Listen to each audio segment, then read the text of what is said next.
Madame, Monsieur, bonsoir, bienvenue dans ce journal. À la une de l'actualité, la ceinture du riz, un projet de la République de Corée pour aider les pays à développer la production locale. Pour parler de cette denrée de grande consommation, le ministre coréen de l'Agriculture, de l'Alimentation et des Affaires rurales était chez le vice-président de la République, Timoko Melie Kone. Le pays veut soutenir la Côte d'Ivoire dans l'atteinte de ses objectifs. Depuis le jeudi 12 octobre dernier, Yamoussoukro, elle tient les rênes de la Chambre haute du Parlement. La présidente du Sénat revient sur la confiance que le chef de l'État place en elle. Le symbole de son élection à ce poste, Kandia Camara expose sa vision pour le rayonnement de l'institution. Une mission parlementaire au cœur des enjeux de développement. 400 ordonnateurs de crédit en formation, ouverture officielle de cette séance jeudi. Ces acteurs s'imprègnent des procédures, renforcent leurs capacités. Le Trésor public veut un retour aux bonnes pratiques dans la gestion des ressources de l'État. Ils sont appelés donc à veiller à la dépense selon les normes de gestion. Plus de 26 000 personnes ont été évacuées de leur maison dans l'est du Ghana à la demande des autorités. Ce sont les conséquences des inondations provoquées par plusieurs jours de fortes pluies. Les agriculteurs ont vu leurs champs complètement détruits et les écoles fermées dans cette partie du pays.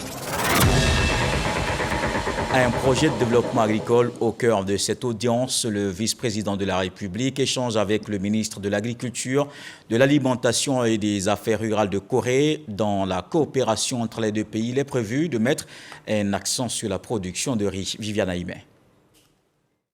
La Côte d'Ivoire va bénéficier au même titre que 8 autres pays africains du grand projet baptisé Ceinture du riz coréen, initié par la République de Corée, dans le cadre de son aide publique au développement. L'objectif, aider ces différents pays à développer leur production locale de riz afin de réduire leur dépendance aux importations.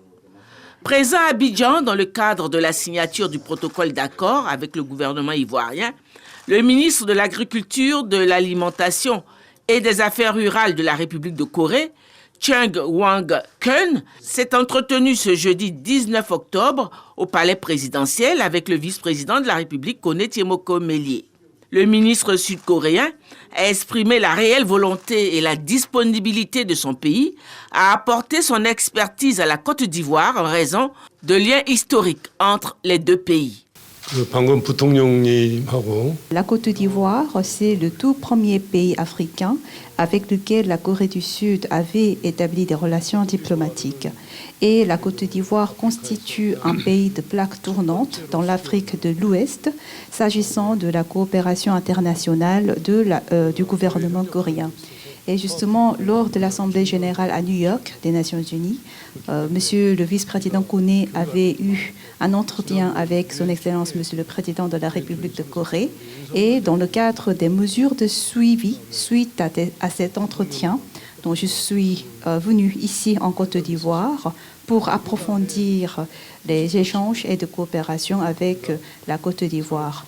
Et nous avons le projet K-Rice Belt, la ceinture du riz coréen, lancé par le ministère de l'Agriculture et des Affaires rurales de la Corée du Sud. Nous avons conclu le protocole d'accord avec votre gouvernement. Donc ce sont des sujets que nous avons abordés lors de l'entretien avec monsieur le vice-président Kone. Et la Corée du Sud dispose des expériences et technologies concernant une croissance rapide et intense de son économie. Et dans ces secteurs-là, nous allons coopérer de manière très étroite et ces liens de coopération seront réciproquement bénéfiques. D'une superficie d'à peine 100 210 km², la République de Corée est membre du G20, le groupe des 20 pays les plus industrialisés du monde. Elle occupe le rang de 10e économie mondiale et 6e exportateur mondial. Alors maintenant, dans la Chambre haute du Parlement, une dame à la tête depuis jeudi dernier. La présidente du Sénat revient sur le symbole de son élection à ce poste. Kandia Camara expose surtout sa vision pour le rayonnement du Sénat. Des détails avec Ayman Guivé. Elle est la toute première femme à occuper le poste de présidente du Sénat de Côte d'Ivoire, Kandia Camara, élue par ses pairs sénateurs avec 91 voix pour 97 votants. Dans ses habits neufs, De nouvelle présidente du Sénat, Kandia Camara, marque sa reconnaissance au chef de l'État, Alassane Ouattara, et aux sénateurs pour leur soutien. La volonté de Dieu s'exprime sur terre à travers des hommes. Et Dieu est passé par son Excellence, M. Alassane Ouattara, président de Côte d'Ivoire, qui m'a fait l'ainsi honneur de me désigner pour candidater au poste de président du Sénat.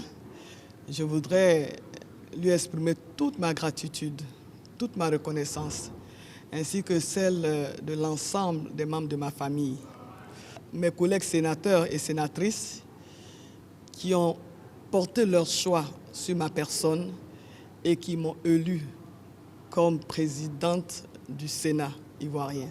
Une élection à valeur de symbole qui marque tout l'intérêt des autorités ivoiriennes, des sénateurs et du président de la République, Alassane Ouattara, dans la promotion de la question du genre. Je voudrais dire aux femmes de Côte d'Ivoire que c'est encore un autre message que le président Alassane Ouattara nous donne.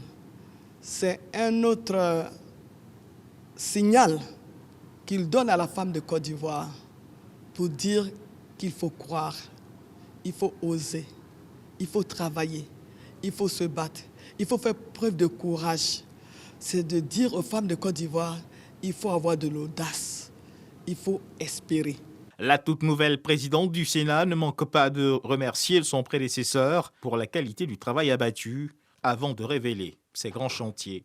Le président Aoussouf Jano, je voudrais, au nom de tous les sénateurs de Côte d'Ivoire, lui rendre un vibrant hommage pour ce qu'il a apporté à la Côte d'Ivoire à travers le très bon fonctionnement du Sénat et ce qu'il a apporté aux sénateurs et aux sénatrices de Côte d'Ivoire. Évidemment, je voudrais pouvoir compter sur sa grande expérience pour m'aider dans cette haute fonction. La première des choses à faire pour moi, c'est naturellement de mettre en place le bureau du Sénat.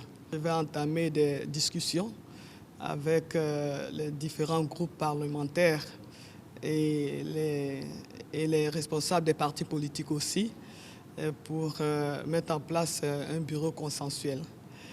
Nous entamons la session budgétaire.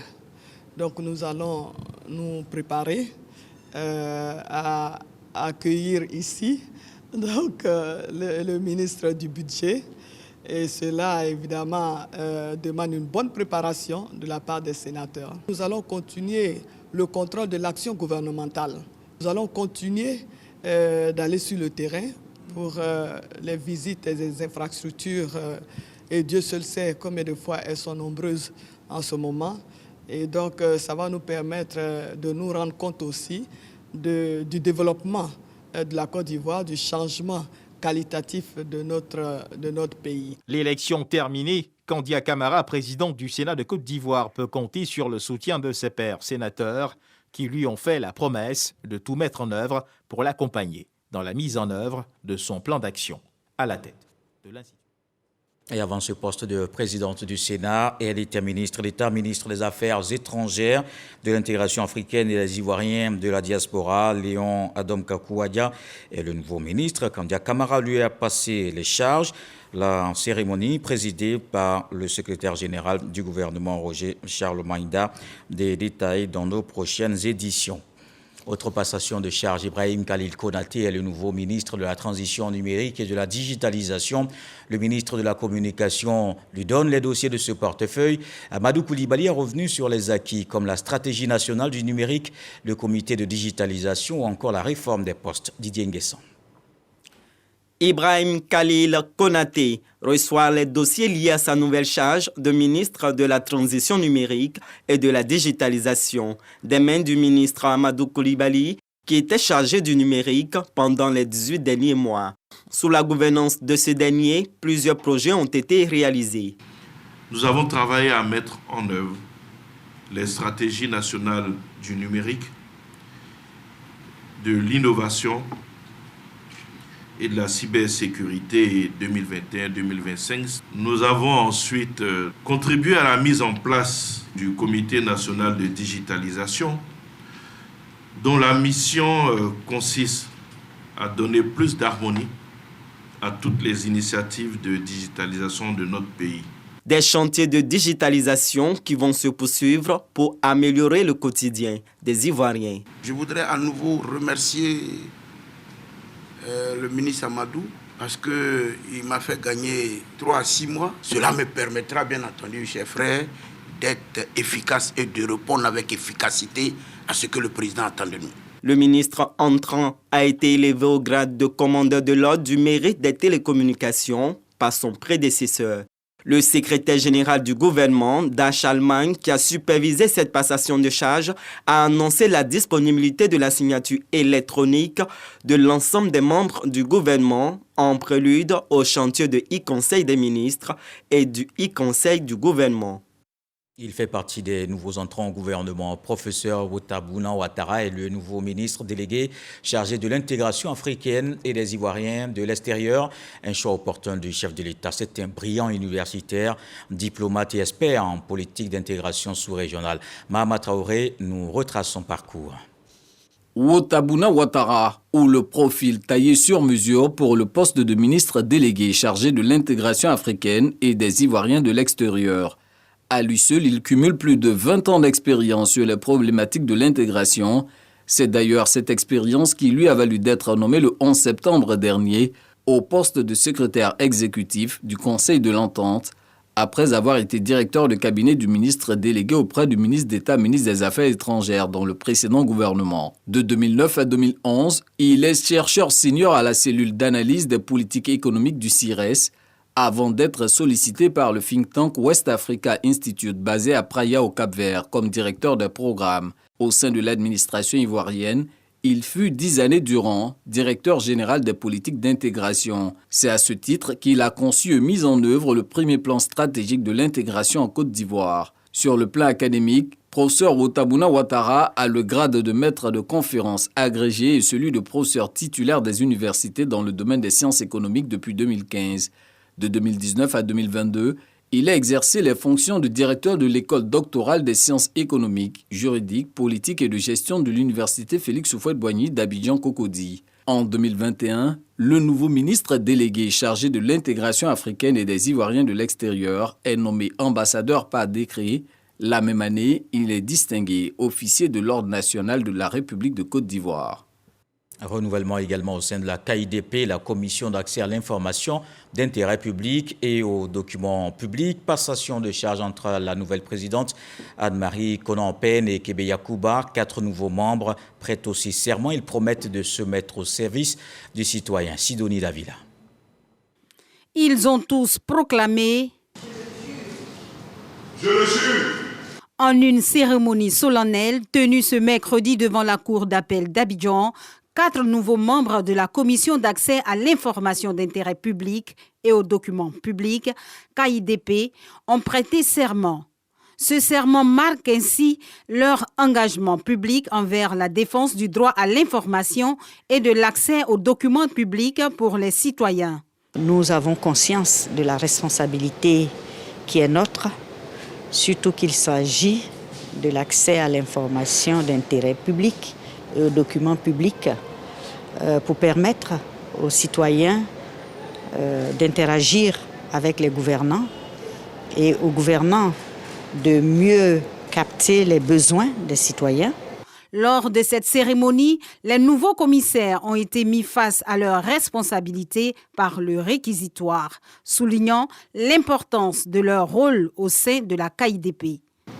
C'est le lieu d'appeler votre attention sur le fait que la KIDP est née de la volonté des pouvoirs publics d'octroyer au peuple un pouvoir de contrôle sur ses décisions, d'afficher la transparence dans la gestion des affaires publiques, de promouvoir la démocratie ainsi que la bonne gouvernance et enfin d'associer le peuple au processus de prise de décision institutionnelle.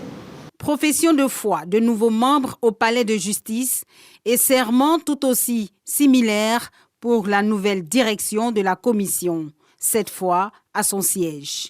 Anne-Marie Konan-Payne reçoit des mains de son prédécesseur, Kébé Yacouba, premier président de la KIDP, les documents liés à ses nouvelles fonctions.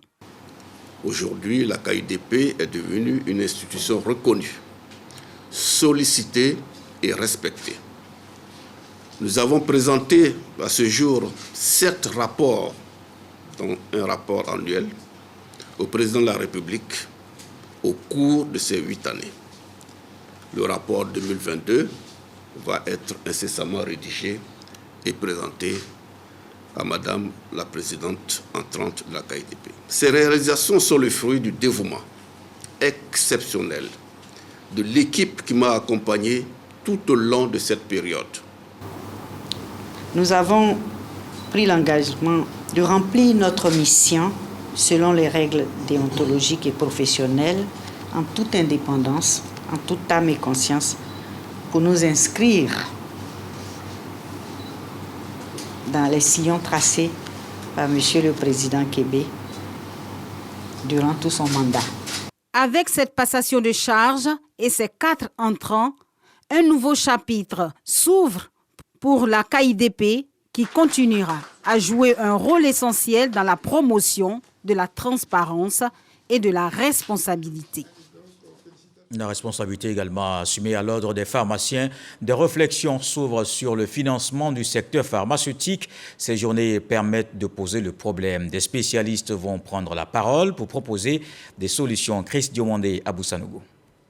Identifier les systèmes de financement spécifiques au secteur pharmaceutique, former les pharmaciens sur le montage d'un projet de financement et informer les pharmaciens sur le processus de création d'une industrie pharmaceutique sont entre autres les objectifs de la 10e édition des Journées de l'Ordre national des pharmaciens de Côte d'Ivoire. Pour atteindre ces objectifs, il faut franchir un certain nombre de paliers. Il faut un environnement à la fois juridique et un espace qui sera dédié à l'industrie pharmaceutique.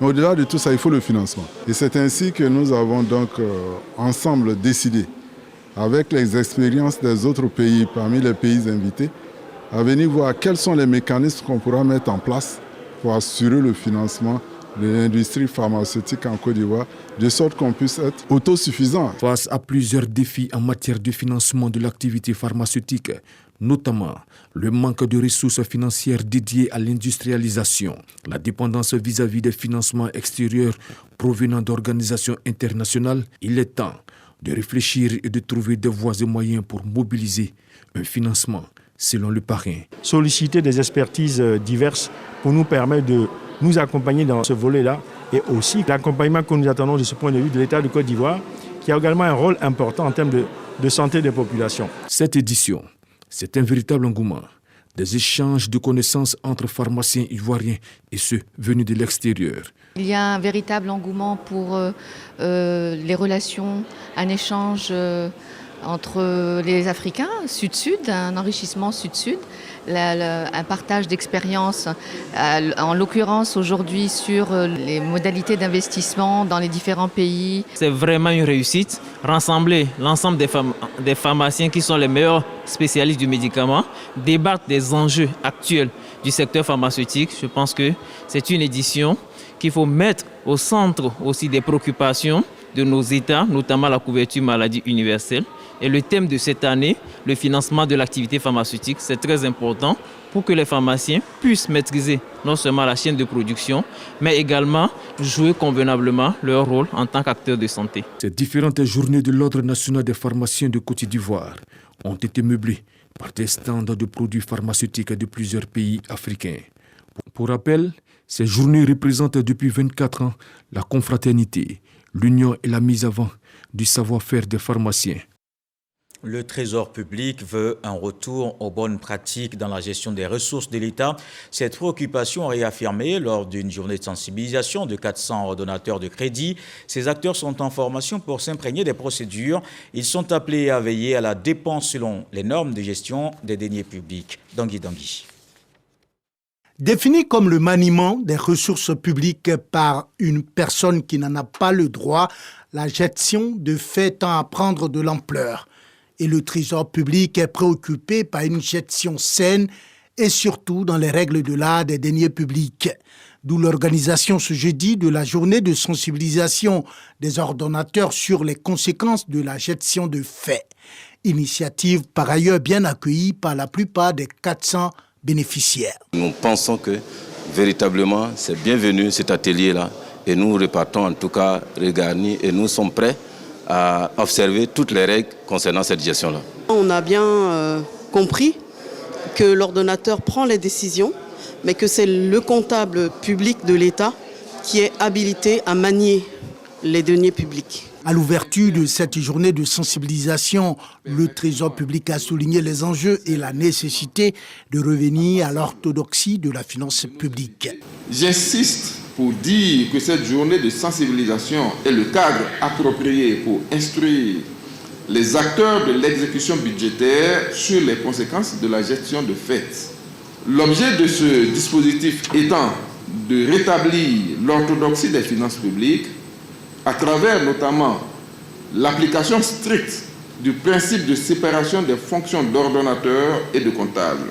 Cette journée de sensibilisation sur les conséquences de la gestion de faits est marquée par plusieurs présentations, notamment celle sur le principe de séparation des pouvoirs entre ordonnateurs et comptables et l'exclusivité des comptables publics en matière de maniement des deniers publics.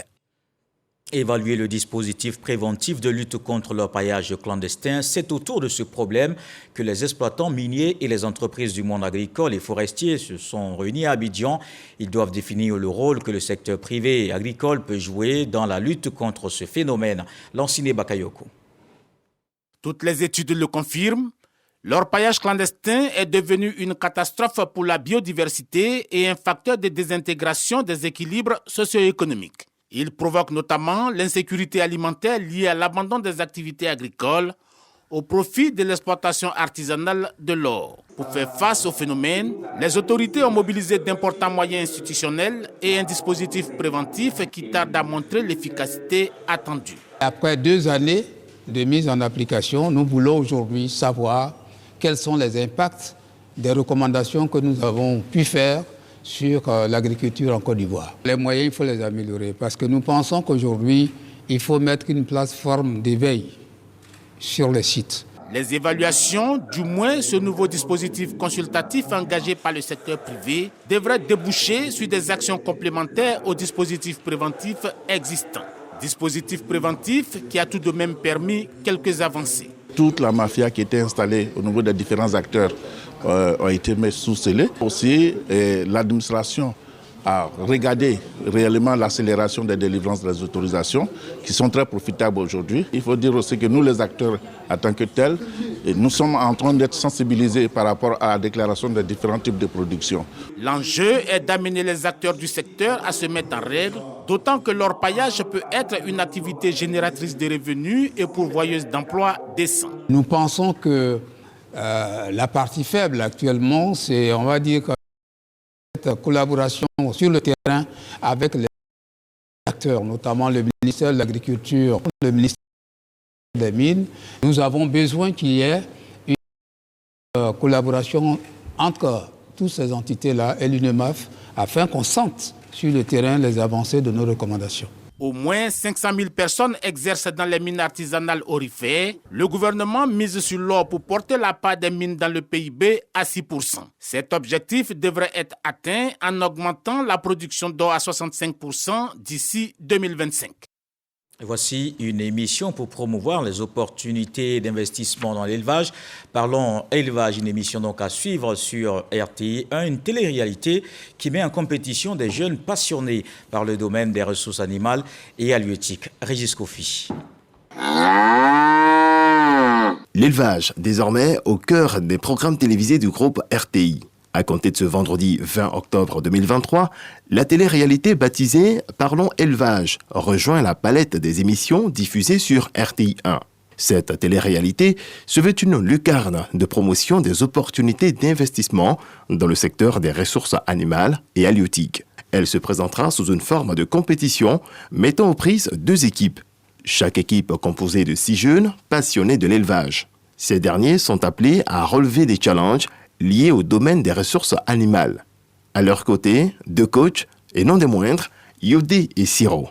Au terme de l'aventure, l'équipe victorieuse sera gratifiée d'une ferme entièrement équipée et de mentoring de 6 mois. L'émission Parlons élevage est produite par le ministère des Ressources animales et halieutiques en collaboration avec la structure NSI. Le ministre Sidi Simoko Touré incite la jeunesse à s'approprier cette télé-réalité afin de saisir toutes les opportunités qu'offre le secteur de l'élevage. Présenté par l'humoriste Priska, Parlons Élevage sera diffusé tous les vendredis à 20h50 sur RTI1. Dans l'est du pays, l'équipe du conseil régional de l'Indénié-Dioablin vient d'être installée par le préfet de région, préfet du département d'Abengourou. Wadia et son équipe se sont engagés à travailler pour apporter le développement aux populations. Herman Yamien. Les élections régionales passées ont consacré la réélection de la liste RHDP à la tête du conseil régional de l'Indénié-Dioablin, liste conduite par le président Wadia Issé, qui a été installé dans ses fonctions de président de cette institution locale par le préfet de la région de l'Indénié-Dioablin, préfet du département d'Abengourou. À partir de cet instant, vous n'êtes plus les représentants d'un parti politique, mais vous êtes le représentant de toute notre région, dans la mesure où les différentes listes participeront à la gestion de notre région. Ce sont 6 vice-présidents qui vont l'accompagner dans sa mission qui consiste à apporter le développement aux populations de la région. Cette équipe que j'ai la lourde tâche de conduire est composée d'hommes et de femmes d'expérience qui œuvrent déjà chacun à son même niveau pour le développement de cette région de l'Indénié-Dioablin. C'est une rencontre qui a mobilisé les conseillers régionaux sortants et entrants, les populations, les forces de défense et de sécurité et le corps préfectoral conduit par le préfet des régions. Joseph Pandro a invité l'ensemble de la population à soutenir le président du conseil régional élu et son équipe pour leur permettre de mener leur mission dans la sérénité. La paix de cette région vous incombe autant que les autres élus. C'est une œuvre collégiale qui a besoin du soutien de tous. Vous êtes conseiller, c'est à vous qu'il appartient d'accompagner le président. Et j'ose espérer qu'il en sera ainsi. L'équipe dirigeante du conseil régional de l'Indénié-Dioablin comprend au total 52 membres, y compris les conseillers régionaux. Et les populations d'Agboville ont renouvelé leur confiance en leur maire sortant, Albert Achoncho. Après sa réélection lors des dernières élections, il a été porté à la tête du conseil municipal. Voici le reportage d'Eugène Atoubé.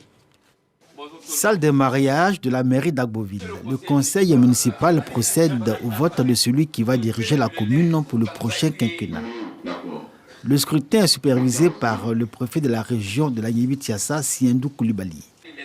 Nchou Albert a obtenu les voix de 37 des 48 conseillers municipaux votants. Parmi ces 6 adjoints, 2 sont des femmes, Niali Patricia et Kimou Bertine, respectivement 3e et 6e adjoints au maire. Albert Nchou a traduit sa reconnaissance aux populations pour la confiance renouvelée et exprimé sa disponibilité à œuvrer pour leur bien-être. Il a aussi exhorté le nouveau conseil municipal à l'union et au travail pour le développement de la commune. L'engagement que j'ai pris depuis 2013, cet engagement demeure et je suis à la disposition de nos populations pour leur bien-être et pour que Agboville puisse être une véritable concrétisation. Nous ne sommes pas là pour prêcher dans le désert, nous sommes là pour dire ce que nous sommes en mesure de faire. Le préfet des régions, Siendou Koulibaly, a assuré le maire Albert Nchou de l'accompagnement du corps préfectoral et souhaitait que règne l'amitié et la fraternité au sein du conseil municipal. Albert Nchou, candidat de RHDP, a été déclaré vainqueur des municipales à Agboville avec 47,10% des voix. Il est à son 3e mandat à la tête de la commune d'Agboville. Allons dans la capitale politique. 3 années après sa création, le parti pro-Côte d'Ivoire a tenu récemment à Yamoussoukro son tout premier congrès. Ce parti politique entend œuvrer pour le rayonnement de la Côte d'Ivoire. Kader Sokodogo. Pro-Côte d'Ivoire, ce parti naissant est à son premier congrès. Ce parti politique compte prendre toute sa place dans l'univers politique ivoirien.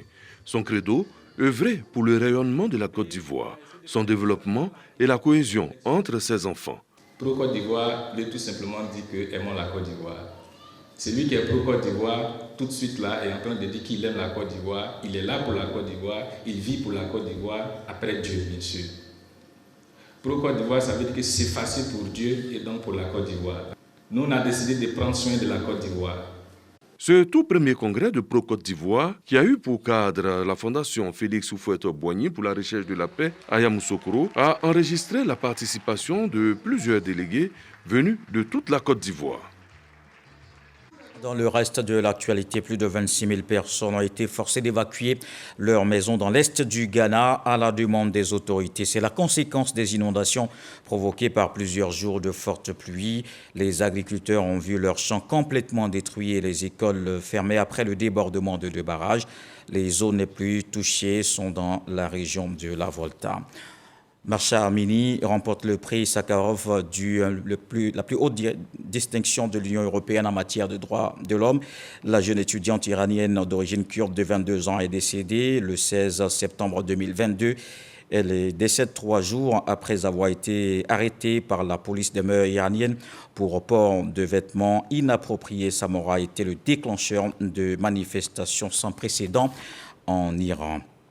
Et c'est désormais un rendez-vous sur RTI 1 à ne pas manquer tous les vendredis dans le journal de 13h, la page sport, l'actualité des sports de toutes les disciplines ici en Côte d'Ivoire et ailleurs. Rendez-vous donc demain dans le journal de 13h pour la page des sports. Voilà qui m'intervient à ce journal. Merci de l'avoir suivi. Retour de l'actualité 23h. Ce soir, le sage nous apprend que l'ancienne route ne trompe jamais. Dieu le voulant, on se retrouve demain.